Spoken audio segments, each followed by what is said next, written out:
Ben ritrovati e ben ritrovate nei nostri studi, nel consueto spazio riservato all'informazione regionale. Subito diamo uno sguardo al report inviato da Azienda Zero, perché resta alto il numero dei nuovi casi positivi. Nelle ultime 24 ore, infatti, guardando la tabella assieme inviata da Azienda Zero, si vede che sono 4.522 i nuovi casi positivi. Il numero più alto spetta al Trevigiano, quindi l'USI Treviso, nell'USI Treviso sono riscontrati 1.026 nuovi casi positivi, 950 Padova, 831 Vicenza, 732 Verona e poi Venezia con 693 nuovi casi positivi. Il totale cumulativo dei positivi in Veneto è pari a 589.842, un numero che resta sempre alto, si diceva, così come alto resta anche il numero dei ricoveri, 10 nuove persone ricoverate in area non critica. Bene questo dato che riguarda invece le terapie intensive, perché meno 12, ovvero 12 persone che sono uscite dalle terapie intensive, 1065 ad oggi sono i ricoverati in area non critica nei nostri ospedali, 153 le persone ricoverate invece nelle terapie intensive nei nostri ospedali. Il dato che fa riflettere di più è quello dei decessi, perché nelle ultime 24 ore 17 persone non ce l'hanno fatta, hanno perso la vita. E vediamo allora adesso la situazione vaccinale, vediamo che variazioni ci sono state per quanto concerne i vaccini. Allora dalla tabella emerge che sono 48.805 le nuove dosi somministrate nelle ultime 24 ore, di queste 2.760 sono prime dosi, 2.206 cicli completati, mentre per quanto concerne le terze dosi o addizionali booster si parla di nuove 43.839. Il totale delle dosi somministrate nella nostra regione è pari a 8.749.417, la percentuale delle dosi somministrate in base a quelle fornite è molto alta in Veneto, perché si tocca quota 97,5%. Abbiamo visto l'aumento dei nuovi casi positivi ed è ancora una volta il governatore del Veneto, Luca Zaia, che mai come in questo momento raccomanda la prudenza. Il nostro modello ci dice che comunque noi almeno fino alla prima settimana di gennaio saremo in crescita, quindi pian piano ci avviciniamo all'area arancione. Oltre 4.700 contagi oggi in Veneto, con Treviso che supera i 1.000 positivi nelle 24 ore. È drammatico il dato dei decessi, che sono 26, in crescita anche i ricoveri, più 48 in area non critica ed altri 7 in terapia intensiva. Le previsioni indicano una virata all'arancione a inizio anno, che ci permetterà ancora di vivere quasi normalmente, perché siamo vaccinati, ma chi non lo fosse comincerà a avere restrizioni non indifferenti, perché significa chiusura dei confini comunali, chiusura di molte attività, cosa che non accadrà ovviamente per chi è vaccinato. Procede intanto la campagna vaccinale, soprattutto le terze dosi, e questo, aggiunge il presidente del Veneto, segna la differenza rispetto all'anno scorso, ma l'attenzione deve continuare ad essere molto alta, soprattutto con l'approssimarsi delle festività e delle occasioni di socializzazione. Le vaccinazioni ci permettono oggi di restare aperti. Ai cittadini facciamo appello affinché si proteggano negli assembramenti all'aperto e al chiuso, che facciano il tesoro delle indicazioni che abbiamo dato, delle raccomandazioni, ripeto, anche l'uso del tampone fai da te in occasione dei pranzi, dei veglioni, eccetera. È un piccolo sacrificio, però tra un 5 euro e 6 euro di un tampone fai da te e un tubo in bocca in terapia intensiva, scusatemi la crudezza, penso che sia un bel investimento. Non dico che sia infallibile questo modo di fare screening, però sicuramente dai dati che abbiamo noi gran parte dei contagiati di ogni giorno vengono dai tamponi antigenici. Crescono gli aumenti, abbiamo visto crescono i casi positivi, aumentano le persone che vengono ricoverate nei nostri ospedali e mai come in questo momento, tra l'altro, è necessaria la presenza, la funzione di quelli che vengono definiti Covid hospital. Sappiamo anche per esempio all'interno dell'Ul7 Pedemontana che c'è stata una bagarre per quanto concerne i due ospedali, il San Bassiano e l'ospedale di Sant'Orso, che nella precedente ondata era stato definito Covid hospital. Adesso entrambi ospitano pazienti Covid. Ancora una volta il governatore Zaia ribadisce la necessità della presenza di ospedali nosocomi dove vengano ricoverati solo ed esclusivamente pazienti malati di Covid. Il virus dilaga ancora nella Pedemontana, dove il numero dei positivi cresce ogni giorno. Cresce anche la pressione sulla sanità e torna d'attualità la bagarre sulla gestione dell'emergenza con due ospedali, Bassano e Sant'Orso, piuttosto che con la trasformazione in Covid hospital della struttura dell'Alto Vicentino. I vertici della sanità bassanese sembrano voler dare ragione a quei sindaci che chiedono da tempo la suddivisione dei pazienti Covid fra i due nosocomi, come sta succedendo anche in questo momento. Eppure, ancora una volta, il presidente Luca Zaia arriva a mettere le cose in chiaro sul tema della creazione dei Covid hospital. Sentite cosa ha detto poche ore fa ai nostri microfoni. Intanto a Jesolo ha anche riaperto il Covid hospital. Beh, certo, guardate i dati, quando tu carichi 50 persone, 55 persone al giorno in ospedale da qualche parte li devi ricoverare e siccome noi dobbiamo tenere la linea degli ospedali puliti, dei reparti puliti, che tecnicamente si definisce così, cioè dai Covid, bisogna che i Covid vadano tutti in una direzione. Tutto molto chiaro. Jesolo è Covid hospital esattamente come Schiavonia. Eppure solo l'idea che Sant'Orso, cosa prevista dai protocolli sanitari regionali, possa seguire questa strada causa levate di scudi e proteste a non finire, quando invece quello di cui hanno bisogno i cittadini è di una situazione organizzata e serena. E intanto tra gli aumenti di positivi rientra anche tutta la fascia dei più piccoli, dei bambini, c'è un'impennata di contagi nell'Ul8. Abbiamo 3.300 bambini in isolamento in questo momento e altri 4.300 circa sono in monitoraggio. Questo significa che anche i genitori devono fare i controlli, e quindi i numeri si moltiplicano e in questo momento, devo dire, è francamente pesante. È dunque forte la pressione del virus sulla fascia scolare della popolazione dell'Usberica che si trova in piena emergenza. Dopo la scorsa settimana c'è stata un'autentica esplosione di focolai, soprattutto nelle primarie. 185 classi sono sotto la sorveglianza del SISP, 129 in quarantena, coinvolti 7 nidi, 29 scuole materne, 36 elementari, 19 medie e 38 superiori. In termini di ricoveri la pressione si è leggermente alleggerita negli ultimi giorni nel reparto di pediatria, mentre al pronto soccorso è costante il carico di accessi dovuto a problematiche influenzali, prevalentemente non Covid. Abbiamo avuto un singolo caso di polmonite da Covid in questi giorni, non ha necessitato dell'intubazione ma di un'assistenza respiratoria a pressione positiva. Era un quadro particolarmente impegnativo, ma ne sta venendo fuori in maniera discreta. Questa mattina abbiamo 17 bambini ricoverati, quindi su 20 posti abbiamo 3 posti liberi in terapia intensiva. Abbiamo 3 bambini ricoverati e abbiamo disponibilità di un posto letto, quindi insomma c'è margine di lavoro, non tranquillissimo, ma possiamo essere un po' più tranquilli rispetto a qualche giorno fa. Già predisposti moduli di terapia semi-intensiva nel caso di un'impennata di ricoveri durante le feste, ma l'auspicio per garantire la ripresa scolastica in presenza alla ripresa dopo le vacanze è il ricorso alla vaccinazione per tutti i ragazzi. Mi unisco a tutto quello che è il pensiero dei pediatri, di raccomandare ai genitori di vincere i timori e di portare i bambini a vaccinare. Vorremmo che venisse sfruttato il più possibile questo periodo di pausa natalizia per dar modo ai bambini di arrivare poi alla ripresa scolastica protetti, quindi il maggior numero possibile. E intanto code decisamente lunghe nelle farmacie per il tampone rapido, il tampone soprattutto fai da te, per garantirsi almeno una sicurezza durante i pranzi natalizi. Siamo senza tamponi, finiti. Finiti sul serio? Sì, purtroppo sì. Tutti i tamponi rapidi finiti? Cercava un tampone rapido.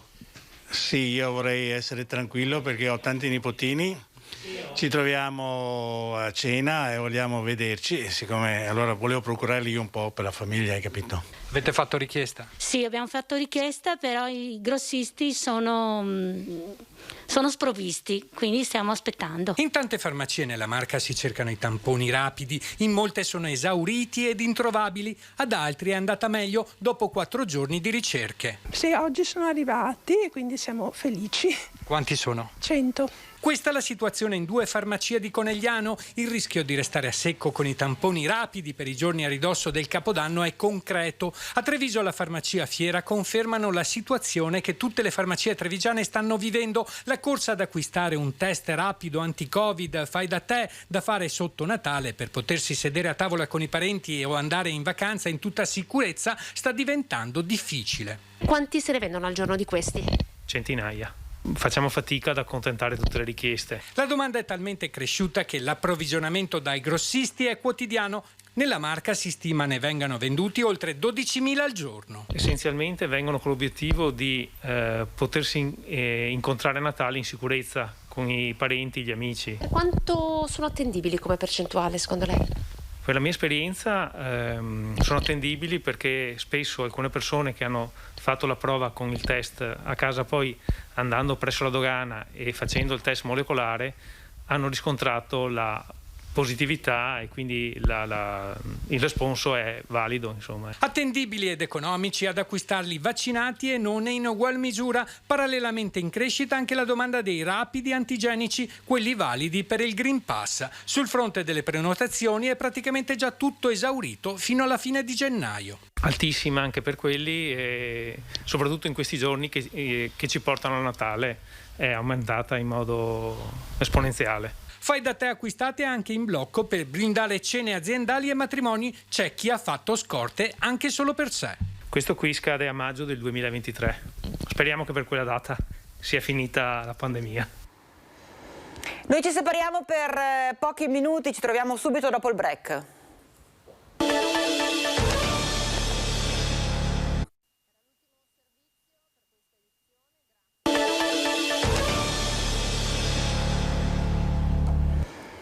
E rieccoci in diretta, adesso andiamo subito a Mestre dove abbiamo in collegamento Skype Ilaria Marchiori. Ilaria, buongiorno, che novità ci sono dal veneziano oggi?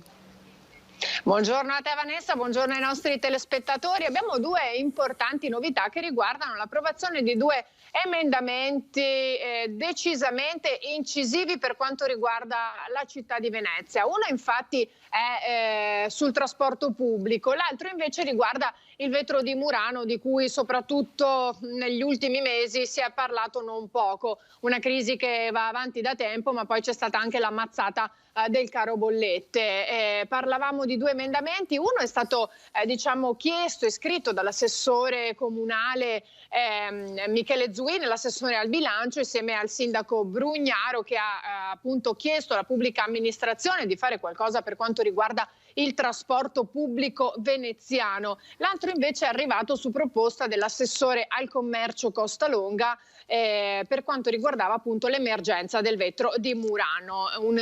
Per entrambi l'origine ovviamente è un'origine locale. Per quanto riguarda il trasporto pubblico sono stati finanziati, pensate, ben 40 milioni che andranno dritti ad ACTV, che soprattutto nell'ultimo periodo è stata oggetto di numerose proteste anche da parte dei sindacati, e sono 40 milioni che verranno suddivisi nell'arco di 3 anni a partire dal 2022, dunque con l'anno nuovo, visto che ormai manca pochissimo. Allora 15 milioni saranno nel primo anno, 19 nel 2023, 6 invece nel 2024. Ringraziamo il ministro Brunetta per il suo apporto determinante nell'ottenere questo finanziamento, è stato il commento dell'assessore comunale al bilancio Michele Zuin.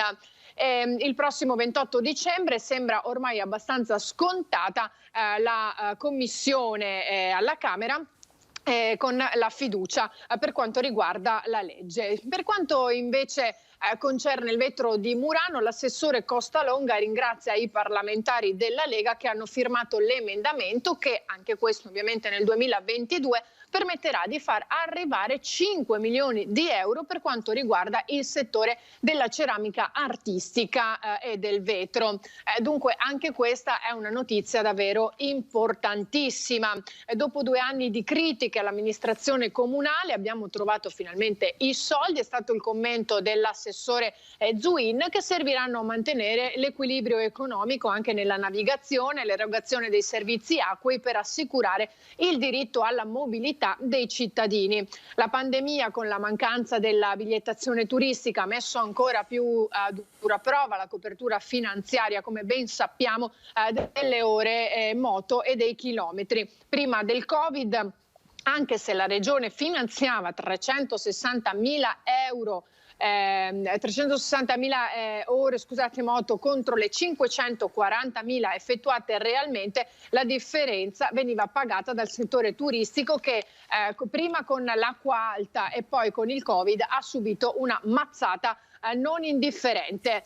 Per questo, ha continuato Zuin, si rende indispensabile questo finanziamento di 40 milioni garantito dall'emendamento per assicurare uno standard di servizio che altrimenti rischierebbe di non essere svolto. Un'altra notizia importante invece ci è stata data proprio poche ore fa dal senatore veneziano del Partito Democratico Andrea Ferrazzi, che ha detto di essere stato tra i protagonisti dell'approvazione dell'emendamento che blocca l'aumento dell'IVA per quanto riguarda il terzo settore, e in tal senso tutti i dettagli li avremo anche nelle nostre edizioni serali dei nostri telegiornali. Dunque queste le notizie importanti che arrivano dal veneziano in questa giornata. Ovviamente tanta la carne al fuoco, anche perché mancano pochi giorni a Natale, dunque tante anche le iniziative di solidarietà, le iniziative natalizie, con tutte le restrizioni ovviamente del caso, compreso l'utilizzo della mascherina ormai in tantissimi luoghi.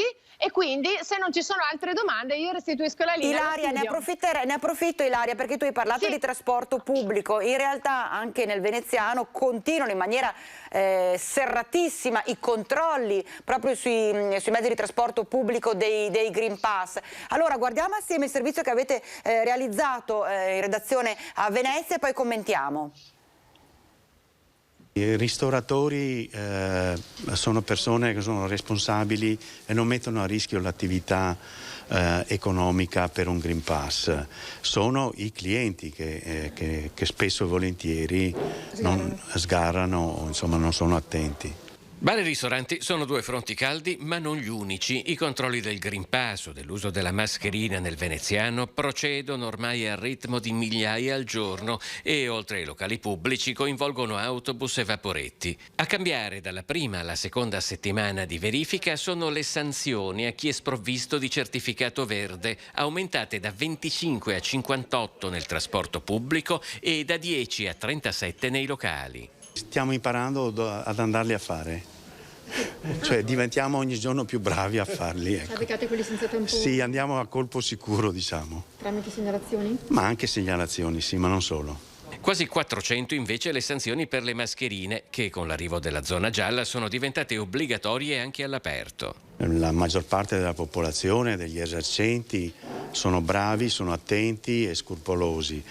Beh, c'è qualcuno che è disattento, diciamo così, per essere buoni, o è un po' troppo superficiale, e noi siamo lì per dire: guardate, state attenti perché non si scherza su queste cose. I controlli li facciamo seriamente. Ecco Ilaria, abbiamo sentito, si parlava di trasporto pubblico ma anche ovviamente tutto il comparto della ristorazione, controlli serrati, migliaia al giorno per cercare di garantire al massimo il lavoro e la fruizione da parte insomma della clientela, quindi. Sì, certo, nel veneziano come comunque anche in altre province della nostra regione si stanno effettuando questi controlli. Il prefetto che abbiamo appena sentito in questo servizio, il prefetto Vittorio Zappalorto, aveva dato delle disposizioni precise nel momento in cui è entrato in vigore il Super Green Pass, l'utilizzo del Super Green Pass, e ovviamente questi controlli stanno continuando, soprattutto anche alla luce dell'aumento dei contagi e anche delle positività che stiamo vedendo in particolare ormai in queste ultime settimane, che non fanno nemmeno ben sperare per quelle successive. Per cui sì, stanno continuando, stanno dando anche i loro frutti e questo significa che la situazione comunque viene monitorata giorno proprio per giorno. Ecco, ascoltami, tu accennavi appunto al fatto, l'obbligo che a Venezia, come in tutte le città, restiamo in Veneto, di indossare la mascherina anche all'aperto. Che reazione c'è dalle persone che avete avvicinato in centro città, in centro a Venezia soprattutto? A dire il vero, la reazione non è tra le migliori, perché giustamente, come si sente dire anche spesso dai nostri concittadini, dalle persone, la speranza non era certo quella che con le vaccinazioni e l'utilizzo della Super Green Pass si arrivasse alla mascherina all'aperto. Però è pur vero che la mascherina protegge e salvaguarda. In questo momento, ad esempio, io sono davvero isolatissima, infatti non si vede nessuno, l'ho tolta per questo collegamento, ma ovviamente va indossata in qualunque momento, perché è diventato innanzitutto è obbligatoria per la zona gialla, in più c'era stata la preordinanza del governatore Zaia, che aveva addirittura anticipato di un paio di giorni l'utilizzo della mascherina all'aperto, per cui è importante per salvaguardare se stessi anche comunque da altri virus, perché comunque quest'anno c'è anche l'influenza che si sta facendo sentire. E dunque l'avere questa sintomatologia, che magari non è il Covid, ma si tratta di influenza, quella diciamo classica a cui siamo abituati, fa comunque avere dei timori e comunque chiedere la necessità anche da parte dei medici di base o delle persone stesse che hanno paura di un tampone, e dunque in questo caso si vanno ad affollare ancora di più i punti tampone. Insomma, è un po' un cane che si morde la coda. E dunque l'utilizzo della mascherina all'aperto serve anche e soprattutto in questo momento per salvaguardare in particolare poi se stessi, non ne parliamo poi nei luoghi nei luoghi di assembramento all'aperto, dico, perché poi al chiuso sembra ormai abbastanza scontato. Ovvio, non ci si aspettava questo, però diciamo è senz'altro il male minore, ecco. C'è un po' di fastidio, un po' anche di rabbia, però comunque lo si accetta. Bene, grazie allora alla nostra Ilaria Marchiori e ovviamente tutti gli approfondimenti nei telegiornali di questa sera. Grazie Ilaria, buon lavoro, buona continuazione. Noi ci fermiamo per una breve pausa, tra pochissimo.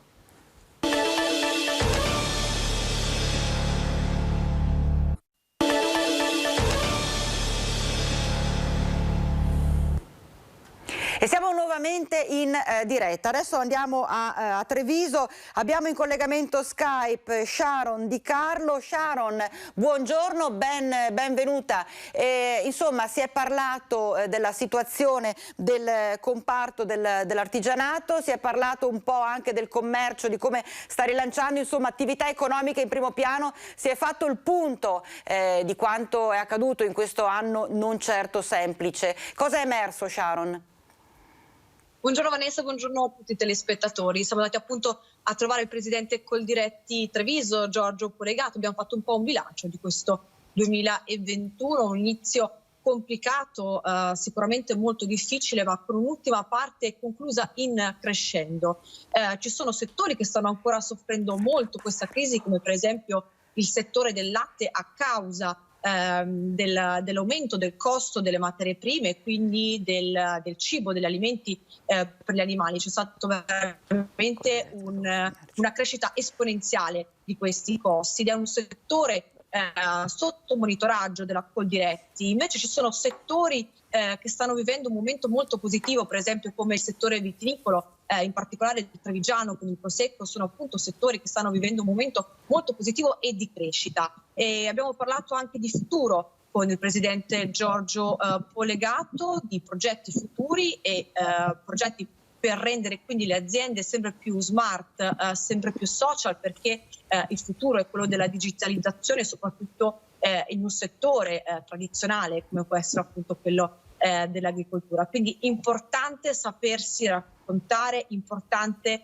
saper raccontare la propria storia, ma quindi anche la propria azienda. E Coldiretti in questo anno molto difficile, molto delicato di pandemia ha messo sul tavolo altri progetti molto importanti, altri progetti sociali, come per esempio quello della spesa sospesa, sono stati portati sulle tavole degli italiani, sulle tavole dei più bisognosi, più di 6 milioni di chili di prodotti made in Italy, appunto prodotti messi a disposizione dagli agricoltori di Campania Amica per i più bisognosi. Quindi questo un po', Vanessa, è il punto della situazione fatto con oggi, con appunto il presidente della Coldiretti Treviso, Giorgio Polegato. Ascolta, ti chiedo soltanto se si riesce ad abbassare leggermente l'inquadratura, perché mi sparisci sul fondo dell'inquadratura. Vediamo se si può abbassare leggermente. Eccoti. Mi vedi meglio? Adesso ti vedo decisamente meglio, perché sennò risultavi piccolissima in fondo. Ecco, quindi una sofferenza che c'è stato per il comparto, ma in realtà, come hai detto anche tu, non tutti i settori hanno sofferto. Si parlava proprio del discorso del Prosecco, della serie non ha risentito, ecco, di questa pesante crisi legata alla pandemia, quindi. Sì, non ne ha risentito, più che altro sta avendo ad oggi un momento molto grande di crescita, quindi sicuramente è stato un momento difficoltoso anche per loro, però nell'ultima parte dell'anno c'è un momento grande di crescita, di positività economica, quindi sicuramente sta vivendo un momento molto positivo, sempre più in crescere. Appunto, quindi sì, ci sono anche altri settori che stanno vivendo momenti positivi, come per esempio quello del turismo appunto dell'agroalimentare. Esattamente, il turismo agroalimentare, eccetera. Però sì, comunque c'è anche un po' questa disparità che stanno vivendo economica, che stanno vivendo i settori. Però comunque appunto Coldiretti tiene monitorati i settori soprattutto più delicati, che stanno vivendo un momento più delicato. Visto che ti ho in diretta, in collegamento in diretta, io direi di guardare assieme un servizio che avete realizzato proprio nella redazione di San Biagio di Callalta, che riguarda questa stanza degli abbracci che diventa fondamentale soprattutto per le persone anziane che si trovano ricoverate in casa di riposo, che non possono entrare a contatto a causa della pandemia con i propri familiari, ma non per questo non possono non vederli. Quindi vediamo assieme il servizio e poi lo commentiamo. Le visite continuano in presenza, per quanto ci sarà ancora possibile farlo, nel senso che l'eventualità dell'utilizzo della stanza degli abbracci ci sarà nel momento in cui la situazione all'esterno nel territorio dovesse assumere in numeri ancora più importanti. Tamponi ogni 4 giorni per il personale che lavora nelle case di riposo, saranno antigenici di 4ª generazione, visite vietate ai minori di 12 anni e così a Natale i nonni non potranno vedere i loro nipoti. Un sacrificio necessario, ne parla il direttore degli istituti Bonbonzolla e Casamarani. Pronti per una nuova stretta se fosse necessario, dice, ma potrebbe deciderlo la cabina di regia convocata per il 23 di dicembre. Ad oggi le visite agli anziani sono ancora garantite in presenza di un parente, mentre sono sospesi i rientri in famiglia degli ospiti delle strutture sociosanitarie e socioassistenziali residenziali. L'obiettivo è quello di far sì che non si diffonda il virus all'interno delle nostre strutture. Ovviamente da parte dei familiari c'è un forte disagio nel fatto di non poter comunque festeggiare il Natale con il proprio caro. Sono stati i primi gli anziani delle case di riposo a ricevere la dose booster. Ad oggi la copertura vaccinale è per le strutture di Fara di Soligo e Lancenico del 95%. Per gli operatori invece vige l'obbligo vaccinale. Al Bonbonzolla, in collaborazione con gli istituti di Motta di Levenza e Tarzo, intanto è partita una ricerca scientifica sull'utilizzo del visore che a breve potrebbe dare risultati molto interessanti. vengono proiettate delle immagini e supportate dallo psicologo viene poi gestita tutta la parte relativa alle emozioni che trasmette questo, alle sensazioni e al ritorno che può, come dicevo prima, avere l'utilizzo dei visori in persone che hanno degli stati di agitazione. Ecco Sharon, abbiamo sentito il direttore del Bombozzolla, di questa casa di riposo, struttura che ospita appunto anziani e anziane, il discorso legato proprio alla necessità che hanno queste persone di poter vedere i propri cari, ma io farei un passo indietro e parlerei proprio invece di quello che sta succedendo nelle nostre città, a partire proprio dall'obbligo di indossare la mascherina all'esterno. Poi prossimamente abbiamo sentito che saranno previste molto probabilmente nuove restrizioni. A Treviso che aria si respira? La gente come sta vivendo questo momento? Guarda Vanessa, è un momento molto delicato per tutti. Qua a Treviso in realtà le persone sono sempre state molto ligie, hanno sempre girato con la mascherina nei centri storici durante questi mercati natalizi, sempre con la mascherina anche più di 3 settimane fa, quindi è un'educazione etica molto sentita qui nella zona, però appunto la situazione è delicata, i contagi continuano ad aumentare, adesso in vista del Natale appunto ci si aspetterà un nuovo picco, è una situazione molto complicata, delicata, però qui a Treviso devo dire che ogni volta che usciamo eccetera le persone hanno sempre la mascherina e vedo tutti rispettare il distanziamento sociale, una situazione direi sotto controllo al momento. Sotto controllo, così come continuano i controlli anche da parte delle forze dell'ordine nei luoghi. Sappiamo benissimo Treviso che è uno dei centri più frequentati anche dai giovani, quindi ecco proprio da questo punto di vista immagino che siano intensificati anche proprio gli accertamenti, verifiche e controlli in centro storico.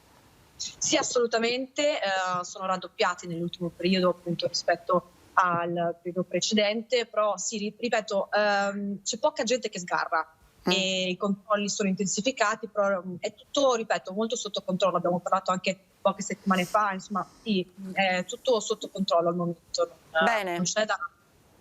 Sì. Bene, grazie a Sharon Di Carlo, buona continuazione Sharon, buon lavoro, grazie per i tuoi interventi. Noi ci fermiamo per una pausa.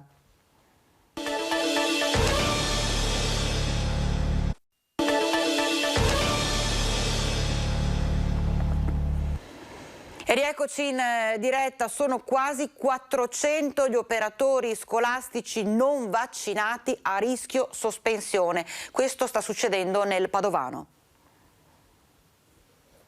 Quasi 400, tanti sono gli insegnanti e operatori scolastici non vaccinati in provincia di Padova, per cui stanno scattando in queste ore le sospensioni. Momenti di tensione con un boom di classi in quarantena, il sistema di tracciamento che ha dovuto fare i conti con l'attacco hacker al sito dell'ULSS 6. Tra i problemi da segnalare quello drammatico delle supplenze, soprattutto per la scuola primaria. Noi già i posti, come dire, buoni, importanti, che sono posti fino al 30 di giugno, anche il 31 agosto, li già esauriamo le graduatorie, li diamo già alle famose messe a disposizione, cioè persone che non hanno tutti i titoli e non sono in graduatoria, però ti mandano una messa a disposizione, possono essere studentesse, può essere qualcuno che ha la laurea affine, ok.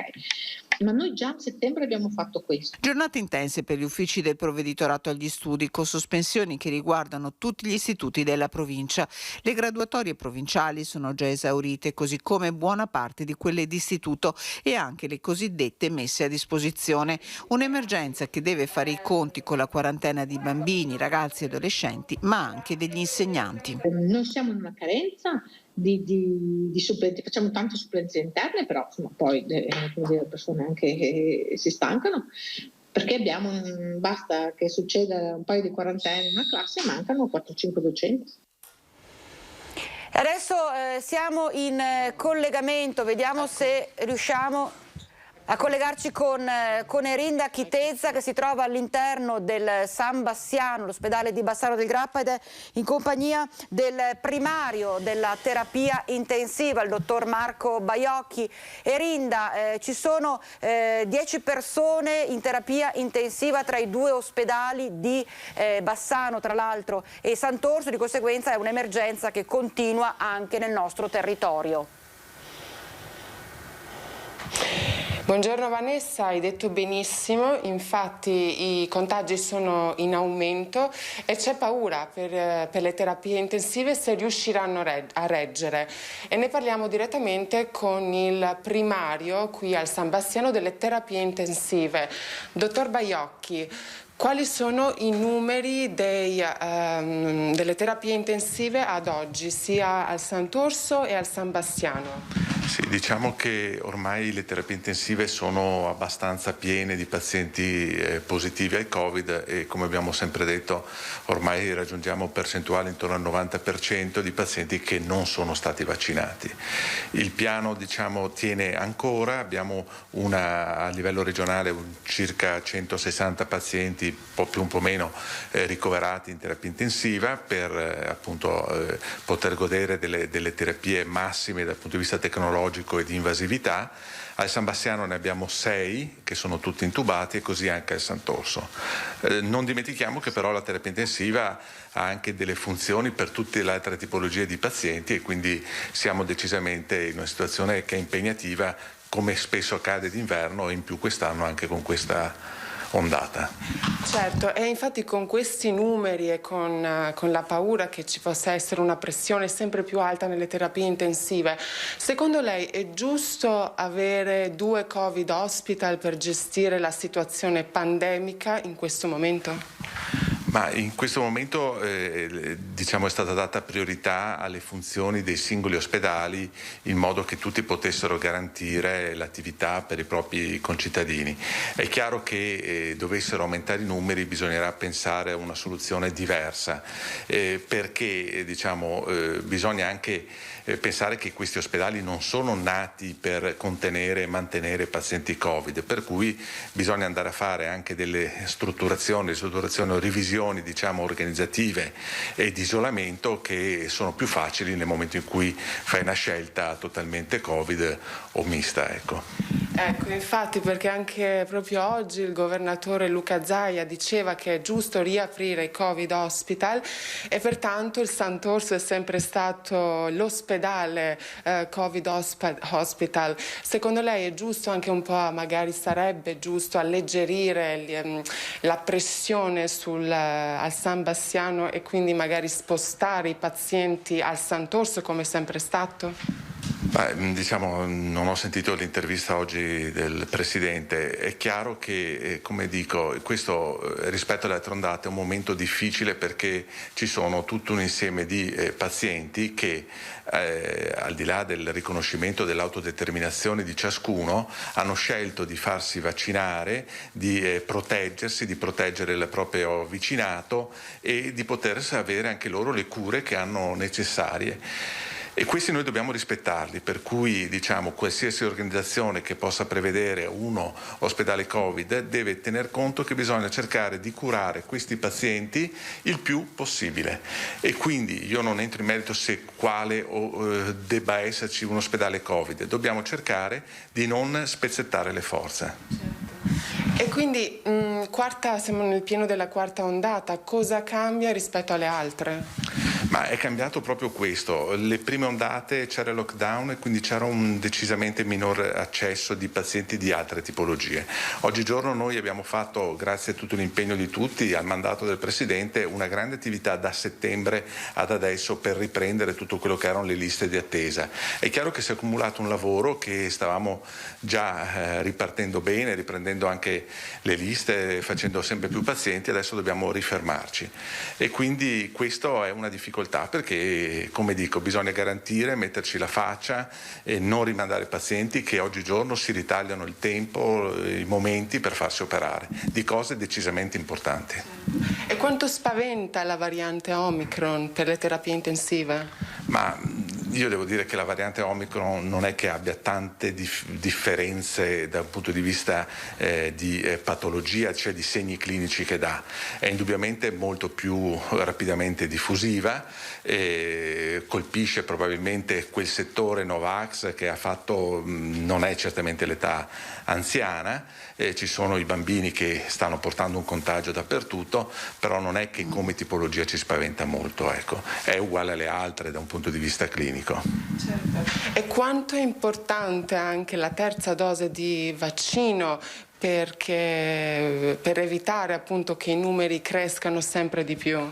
La terza dose di vaccino è fondamentale. Noi possiamo dire che se siamo in questa situazione comunque, che mi sento di dire è abbastanza controllata o comunque gestibile, con un'adeguatezza di posti letto di terapia intensiva da piano regionale eccetera, è solamente grazie a chi si è vaccinato, perché sennò avremo dei numeri decisamente diversi.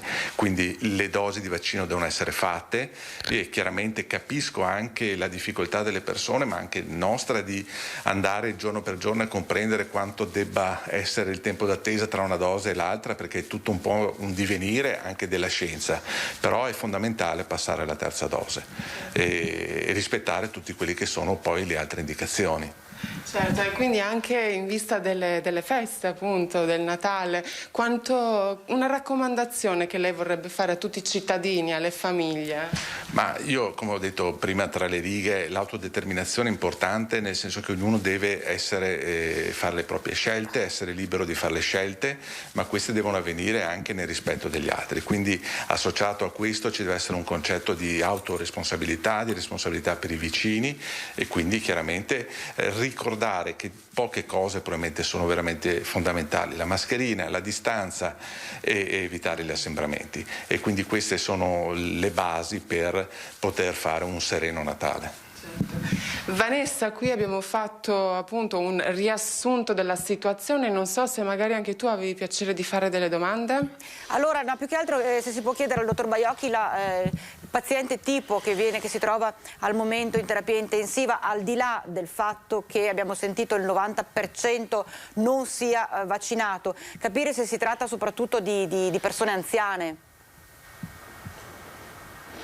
Certo, ecco, appunto ripeto la tua domanda perché il dottore non ha sentito.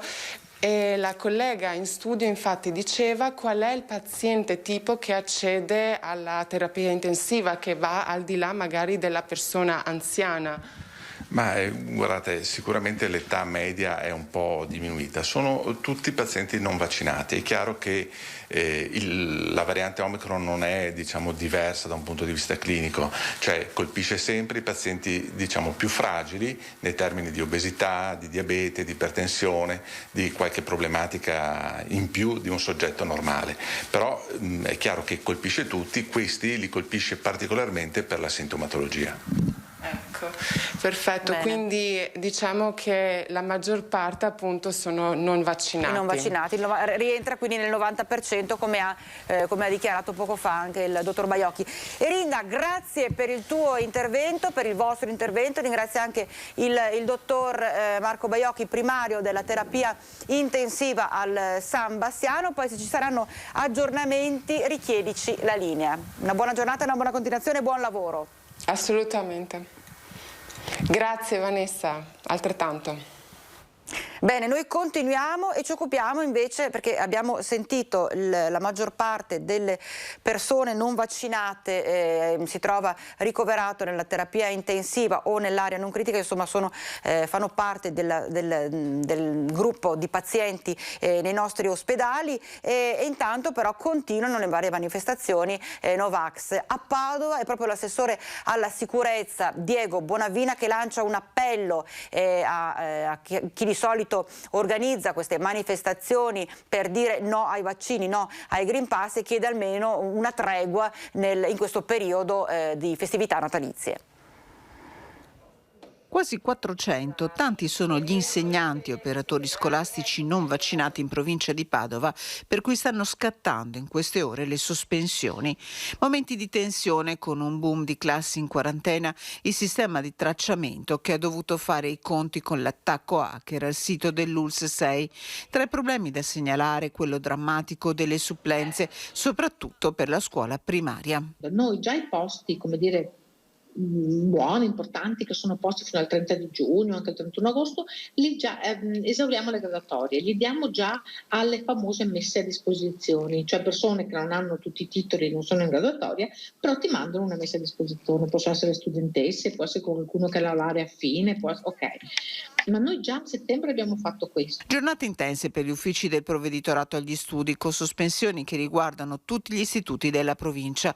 Le graduatorie provinciali sono già esaurite, così come buona parte di quelle d'istituto e anche le cosiddette messe a disposizione. Un'emergenza che deve fare i conti con la quarantena di bambini, ragazzi e adolescenti, ma anche degli insegnanti. Noi siamo in una carenza di supplenze, facciamo tante supplenze interne, però insomma, poi le persone anche si stancano, perché basta che succeda un paio di quarantenne in una classe, mancano 4-5 docenti.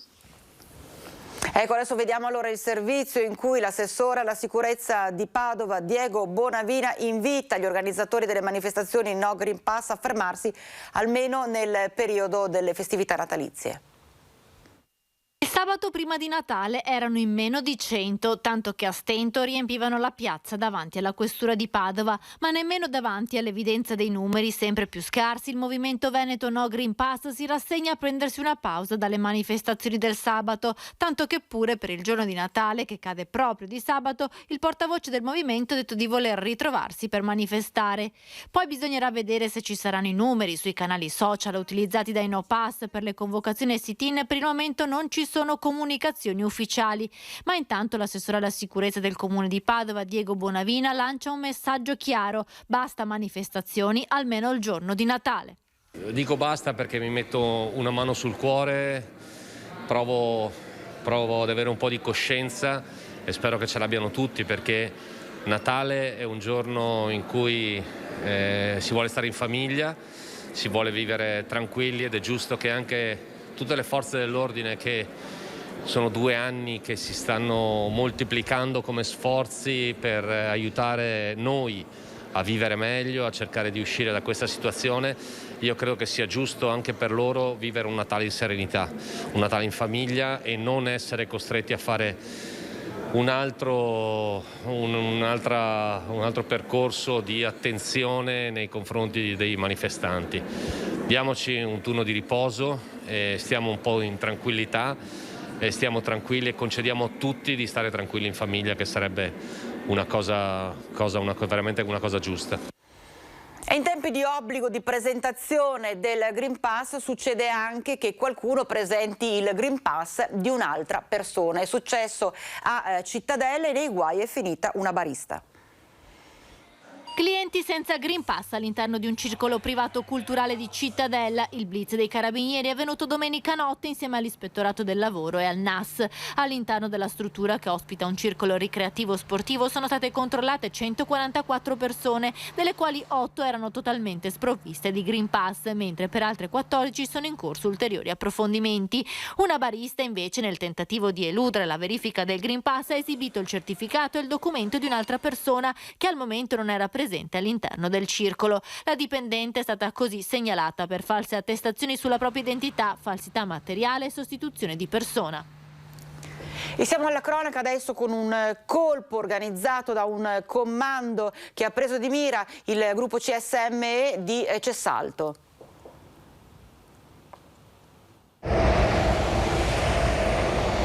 Sembra il set di un film d'azione, invece è lo scenario di un colpo nel deposito centralizzato del gruppo SME in via Vittoria a Cessalto. Erano le 4:30 del mattino quando un comando di 10 banditi ha isolato lo stabilimento della Ires SPA con 6 furgoni rubati nella provincia lombarda. Una cinta di sicurezza per poter agire indisturbati, forati pneumatici dei mezzi, incatenati i cancelli d'accesso e lasciata libera solo una via, quella di fuga.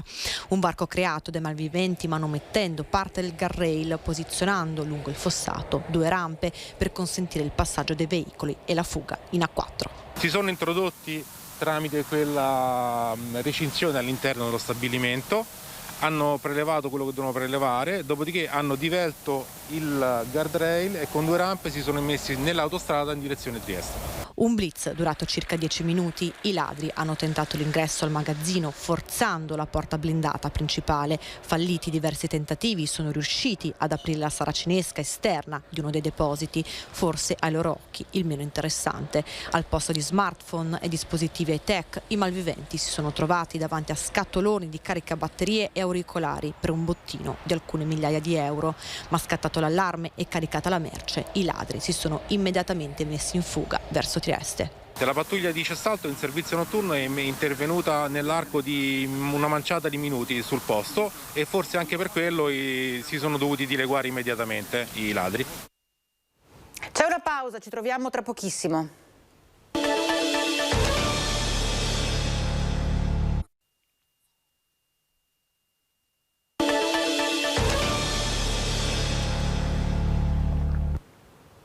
Rieccoci in diretta da Vicenza, vedo che si è collegato il collega Daniele Garbin. Daniele, buongiorno. Che novità ci sono da Vicenza oggi? Intanto una bellissima giornata e il sole da questo aiuta. Fa freddo, comunque in questo momento almeno ci godiamo la bella giornata. È proprio, io mi trovo in via La Marmora, all'aperto, è stata fatta il punto della situazione negli edifici che vedete alle mie spalle, per fare il punto sugli alloggi di edilizia convenzionata. Ecco, sono stati consegnati proprio un regalo di Natale in questi giorni, le chiavi di alcuni alloggi proprio agli inquilini che entreranno finalmente e potranno utilizzare questi edifici. È stata l'occasione a fine anno di fare anche il punto della situazione degli edifici che sono stati ristrutturati in parte, e soprattutto la notizia è che è possibile ricorrere al super bonus anche per questo genere di lavori, e quindi è stato annunciato la possibilità di consegnare tra adesso e febbraio quasi un totale di 150 nuovi alloggi, che è una cifra assolutamente molto importante, fuori dalla media degli scorsi anni, dove si ragionava intorno ai 45-50. Ecco, grazie allo strumento super bonus, l'assessorato, in questo caso era presente l'assessore al patrimonio Roberta Albiero, è proprio la soddisfazione di poter dire ci abbiamo creduto quando ancora non tutti credevano, e in questo momento la soddisfazione di poter dare questa cifra e poter offrire in un momento anche difficile come questo una grande offerta di edifici a edilizia, insomma, di edilizia convenzionata. Ecco, poi rimando a questa sera al servizio, alle considerazioni che sono state fatte. Ecco, una buona notizia, proprio la casa per Natale, io la titolerei così, Vanessa, certo. È un buon segnale, certo, così vedevo proprio questa anche soddisfazione tra anche l'amministratore unico di CPS Carlo Rigon, che proprio così ci descriveva anche gli interventi, non solo il tetto, il cappotto, ma anche il rinnovo delle caldaie. Insomma, hanno cercato di far approfittare di tutto quello che è possibile a questo strumento per poter poi magari nel corso dei prossimi anni godere poi anche di vantaggi con nuova tecnologia. Ecco, oltre 4 milioni di euro è l'investimento che poi verrà recuperato con questo strumento. Intanto bisogna anticiparlo, però l'obiettivo è proprio quello, fare il possibile per offrire quasi triplicata l'offerta di case. Questo era più o meno il dato macro che è stato dato questa mattina, proprio 10 minuti fa.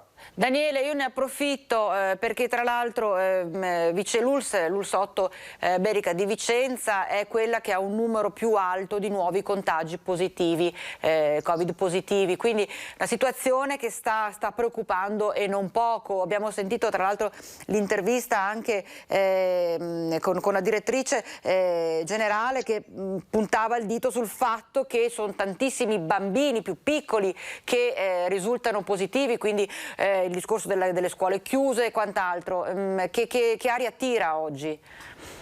Effettivamente è proprio quello, perché Vicenza improvvisamente, anche gli ultimi dati, la seconda a livello veneto, proprio i contagi, noi abbiamo fatto l'approfondimento sui bambini, perché l'occasione era stata proprio quella la pediatria con i regali di Natale, sì. Ma ovviamente è stata anche l'occasione per fare il punto in generale, perché c'è stata un'escalation in pochi giorni. Ecco, questo è successo. C'erano notizie, ma soprattutto il numero diceva appunto 3.300 in isolamento e 4.300 in monitoraggio esterno, e significa anche il controllo poi con i genitori e i familiari. Quindi sono cifre veramente, veramente importanti che danno la misura, nonostante poi ci sia ancora margine, perché è stato detto anche questo, cioè nel senso è un numero importante. Forse non se lo aspettavano così, comunque sono sotto pressione, ecco.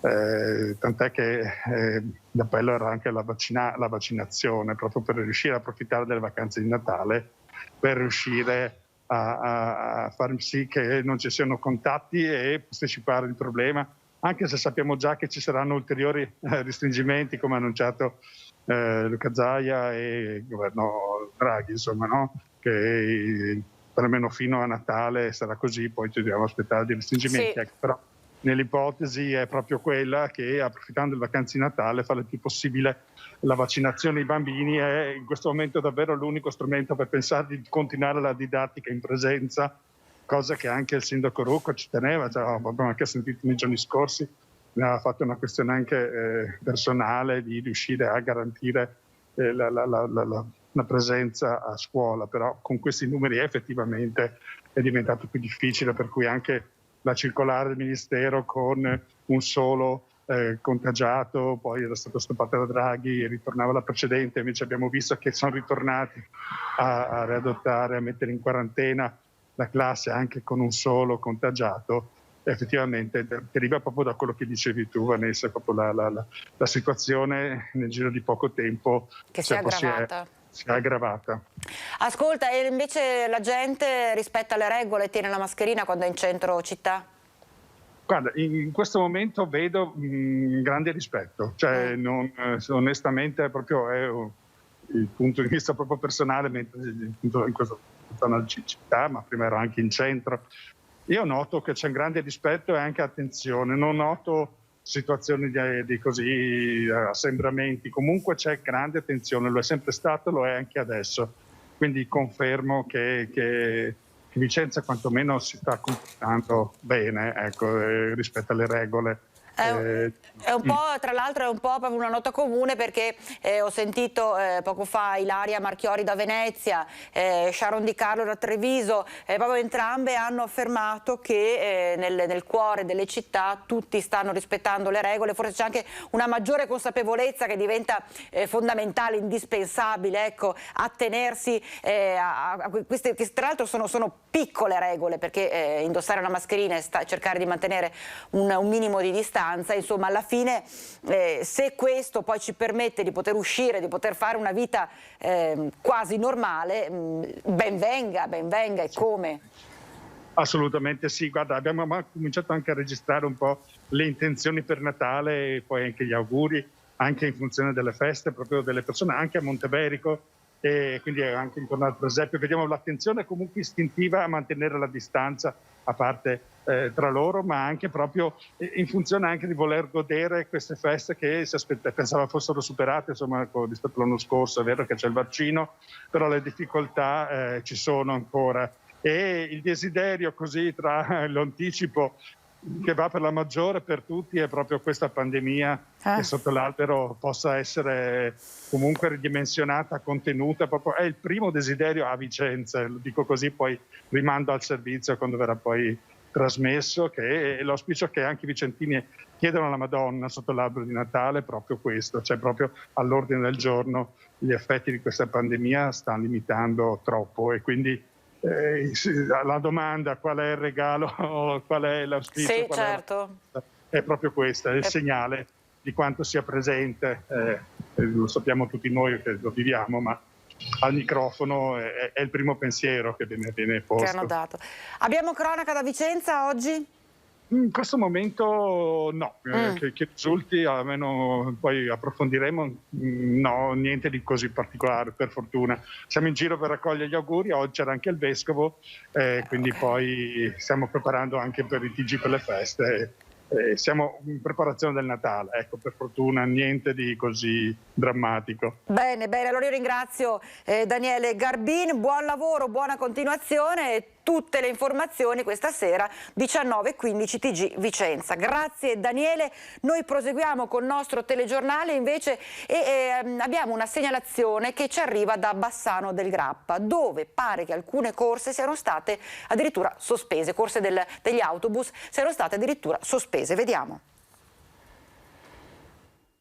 Mia figlia durante la settimana ci sono dei giorni che finisce alle 12 e avrebbe l'autobus alle 12:20, però ultimamente c'è e non c'è, sono più le volte che non c'è. Io e mio marito siamo al lavoro e ci crea un grosso disagio questo, lasciando mia figlia in stazione a Bassano a piedi. Da più di un mese la corsa del bus 1043 Bassano-Rubbio delle ore 12:20 non è garantita, lasciando così a terra o ad aspettare al freddo per ore molti utenti, tra cui i ragazzi delle scuole. Infatti questa segnalatrice, stanca del disagio che sta vivendo, chiede spiegazioni direttamente all'azienda di trasporti SVT. Mi ha detto che non c'è l'autobus a volte perché mancano gli autisti dotati di Green Pass. Il trasporto pubblico è sempre più nel caos per via della mancanza di autisti che rimangono sospesi in quanto sprovvisti di Green Pass. A pagarne le conseguenze è l'utente finale che, come in questo caso, deve fare i salti mortali per accompagnare a scuola il proprio figlio e andarlo a riprendere, nonostante l'abbonamento dell'autobus sia stato ed è regolarmente pagato a scadenza. Purtroppo quando non riesce a tornare mio padre, che è anche anziano, poverino, deve partire, mollare tutto, con tra l'altro una mamma disabile a casa, e andare a prendere mia figlia. Chiedo che siano garantite gli autobus con gli orari che ci sono scritti nell'orario invernale, insomma negli orari ufficiali, che siano garantite le corse, non che vengano sospese così all'improvviso. E intanto a Bassano arrivano i RIS di Parma che stanno davvero controllando al massimo il camper dove domenica mattina è stato ritrovato il corpo senza vita della 31enne di Asiago, Giulia Rigon. Entrano in campo i carabinieri del reparto investigazioni scientifiche per fare luce sulla morte di Giulia Rigon, la 31enne ritrovata priva di vita nel camper del compagno, parcheggiato in via Capitelvecchio a Bassano. Le tute bianche dei RIS di Parma hanno passato al setaccio il veicolo e l'area di sosta in cui si è verificata la tragedia, alla ricerca di dettagli e informazioni che possono fare luce sulla dinamica dei fatti. Sui resti della giovane verrà effettuato inoltre un esame autoptico dal quale potrebbero arrivare chiarimenti fondamentali per comprendere come è morta la 31enne. Tutto è iniziato poco prima delle 7 di domenica mattina, quando il compagno ha chiamato il 118 e i soccorritori hanno trovato sulla panca posteriore del camper il corpo senza vita della giovane. Il cadavere presentava ferite lacero-contuse, la maggior parte sulla fronte e al capo, oltre ad altre lesioni in varie parti del corpo. Tracce di sangue erano state rinvenute sia all'interno del camper che nelle immediate vicinanze. Veicolo e area di parcheggio sono subito stati posti sotto sequestro e il compagno della vittima è stato sentito a lungo dagli inquirenti, ai quali avrebbe raccontato che Giulia era caduta sull'asfalto e che le ferite al capo sarebbero dovute ai suoi tentativi di riportarla nel camper. Il giovane è ora indagato per omicidio. E intanto sono state rese note le motivazioni che portano alla condanna di Walter Onichini, il macellaio che nel 2013 sparò e ferì un ladro che era entrato in casa sua. Walter Onichini e la sua famiglia non sono mai stati in pericolo. Quando lui ha sparato al ladro, questo stava fuggendo e la nuova legge sulla legittima difesa non giustifica qualsiasi tipo di aggressione sproporzionata all'estraneo che si presenta in casa o nella proprietà altrui. Sono questi gli elementi che hanno portato la Corte di Cassazione a confermare la condanna a 4 anni e 11 mesi al commerciante di carni di Legnaro che nel luglio del 2013 sparò e ferì il ladro che era appena entrato in casa sua a rubare. La famiglia Onichini aveva presentato ricorso alla sentenza di appello, ma a settembre 2021 la Cassazione, in base a queste motivazioni, ha respinto il ricorso e confermato la condanna. Durante il lungo iter giudiziario di Walter Onichini è entrata in vigore anche la nuova legge sulla legittima difesa che tutela con più ampio raggio chi si difende da un'incursione nella proprietà privata. Ma secondo i giudici, quando il macellaio sparò, il ladro stava scappando e il figlio non stava rischiando di essere rapito. Le motivazioni della Cassazione arrivano a pochi giorni dalla notizia di richiesta di grazia inviata dalla moglie di Onichini, Sara, al Presidente della Repubblica, Sergio Mattarella. Onichini passerà il suo primo Natale in carcere a Venezia, mentre il ladro albanese, condannato anch'egli a 3 anni e 8 mesi per furto, è tutt'oggi latitante. E intanto sono 35 le persone che sono state incastrate dalla Guardia di Finanza nel Bellunese perché percepivano il reddito di cittadinanza ma in maniera del tutto illecita. Ci sono un cadorino che ha presentato domanda di reddito di cittadinanza scordandosi di indicare diverse proprietà immobiliari possedute in Toscana e una cittadina straniera ospite di una struttura di accoglienza che, pur non conoscendo la lingua italiana, ha compilato autonomamente la domanda inserendo dichiarazioni non veritiere e attestando la propria residenza sul territorio nazionale. È variegata la platea dei percettori del reddito di cittadinanza che la Guardia di Finanza ha scovato in provincia di Belluno al termine di un certosino lavoro di incrocio di dati grazie alla collaborazione della direzione provinciale dell'INPS. Sono 35 le persone denunciate all'autorità giudiziaria. L'INPS ha immediatamente revocato il beneficio e recuperato quanto già erogato per un importo che supera i 100.000 euro. Parallelamente sono state sospese le procedure già in corso per l'assegnazione del reddito di cittadinanza per circa 40.000 euro. La procedura di screening dei dati ha consentito di individuare i 35 soggetti che hanno fornito dichiarazioni false sia in relazione alla loro effettiva condizione di difficoltà reddituale e lavorativa che al requisito della residenza nel territorio nazionale da almeno 10 anni. Tra i casi più curiosi risultano quelli di cittadini che hanno dimenticato di dichiarare il termine del loro stato di disoccupazione e l'inizio di nuovi rapporti di lavoro retribuiti e quelli che hanno indicato nuclei familiari largamente più numerosi allo scopo di accedere alle fasce di contributo più elevate e vantaggiose, condotte illecite a svantaggio delle fasce di cittadinanza più deboli e bisognose. E restiamo nel bellunese perché, salvo intoppi dell'ultima ora, leggasi un cambio repentino delle condizioni meteo e il ponte Bailey a Lambioi sarà riaperto prima della fine dell'anno. Intanto da ieri pomeriggio è stata modificata la viabilità per agevolare l'ingresso e l'uscita dalla città.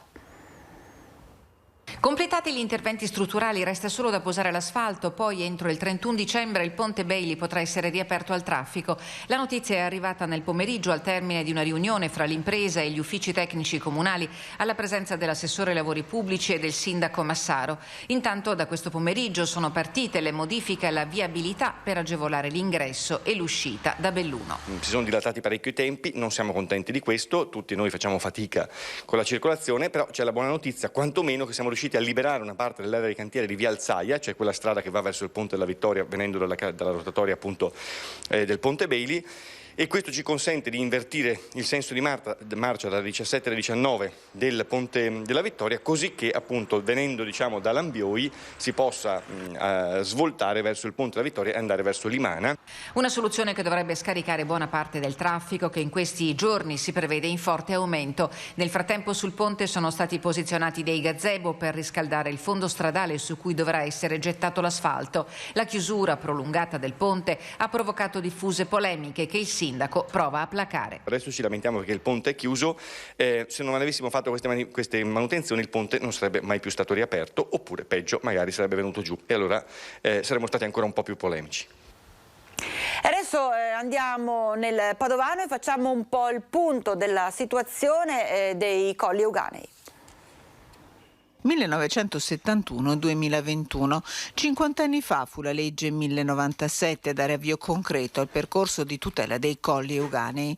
Di questa legge si parlerà nel corso del bilancio delle attività 2021 del Parco Colli Euganei, occasione anche per guardare avanti a due proposte in particolare: il lancio della candidatura dell'area a riserva biosfera UNESCO e l'istituzione da parte della Regione della Giornata dei Colli Veneti, che sarà vissuta ogni anno la prima domenica di primavera. L'occasione per fare il punto anche sui problemi dei colli, a partire dalla presenza ingombrante dei cinghiali che sta mettendo a dura prova cittadini, boschi e terre.